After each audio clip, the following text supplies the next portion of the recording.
Hi అండి, welcome to my channel తను Karthik 8077.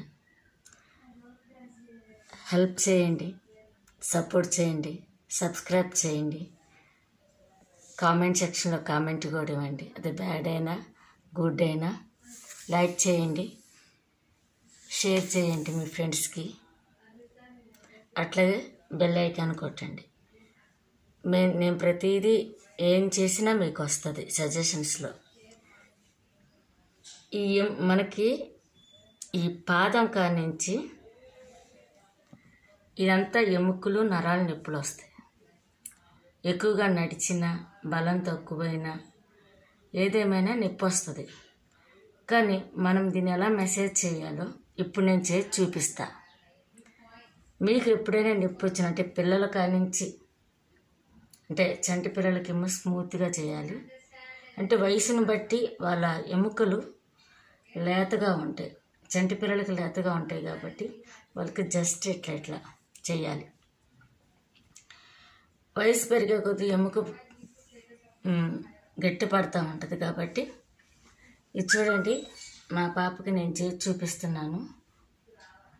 18 years కానించి ఇట్లాగా చేసుకుంటూ వెళ్ళచ్చు. మళ్ళీ పెద్దవాళ్ళే, ఏజ్ బారైన వాళ్ళకంటే 60 కానించి 50 కానించి ఎముకల్లో బలం ఉండదు కాబట్టి వాళ్ళకి చిన్నపిల్లలకి చేసినట్టు చేయాలి.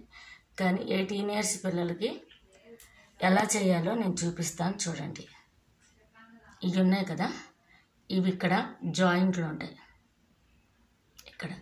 అప్పుడు మనం ఇట్లాగా చేయాలి. ఈ జాయింట్లలో కూడా ఏమన్నా ఇట్లాగా మడతపడ్డా, అంటే ఇలా మడతపడ్డా కానీ, అలాగే ఒక్కొక్కరికైతే అట్లా మడతపడ్డా చోట అట్లాగే ఉండిపోతాయి మడత. ఆ మడత అనేది రావాలంటే మనం ఏం చేయాలంటే జస్ట్ ఇలాగ అంటూ ఉంటే ఈ నొప్పులు, ఈ జాయింట్ అనేది క్లియర్ అవుతూ ఉంటుంది.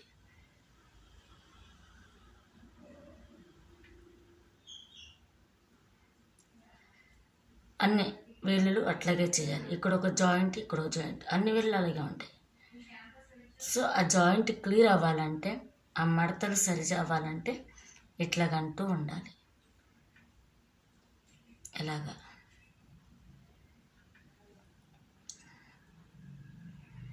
ఇలాగంటూ ఉండటం వలన ఆ నరాలు సరి అవుతాయి, బ్లడ్ రక్త ప్రసరణ బాగా జరుగుతుంది, ఎముకలకు కూడా ఉపశమనం, రిలాక్సేషన్గా ఉంటుంది. అంటే చాలా నొప్పులు లేకుండా, ఎక్కడ కూడా ఏదైనా పట్టేసినా కానీ, మనం పడుకునేటప్పుడు కానీ, ఎక్కువగా నడిచేటప్పుడు కానీ, ఎక్కడైనా పడిపోయినప్పుడు కానీ, కాలు బెనికినప్పుడు కానీ ఇట్లాగా అంటూ ఉండాలి. ఇక్కడ కూడా ఒక జాయింట్ ఉంటుంది, ఇక్కడ కూడా 4-5 జాయింట్లు ఉంటాయంట.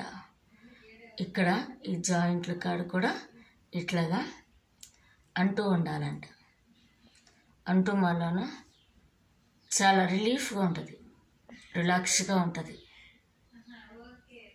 ఈ నరాలు కూడా సరి అవుతూ ఉంటాయి. నర్వస్ సిస్టమ్ కూడా బాగుంటుంది, బోన్స్ కూడా నొప్పులు ఏమైనా తగ్గుతాయి. ఇట్లా స్మూత్గా చేయాలండి. హడావుడిగా ఇట్లా చేయకూడదు, స్మూత్గా. మీ దగ్గర ఉన్న పెయిన్ కిల్లర్స్, ఆయిల్స్ కానీ, ఆయుర్వేద కానీ, హోమియోపతి కానీ, ఇంట్లో కానీ ఏమన్నా ఉంటే వాటితో కూడా మీరు చేసుకోవచ్చు.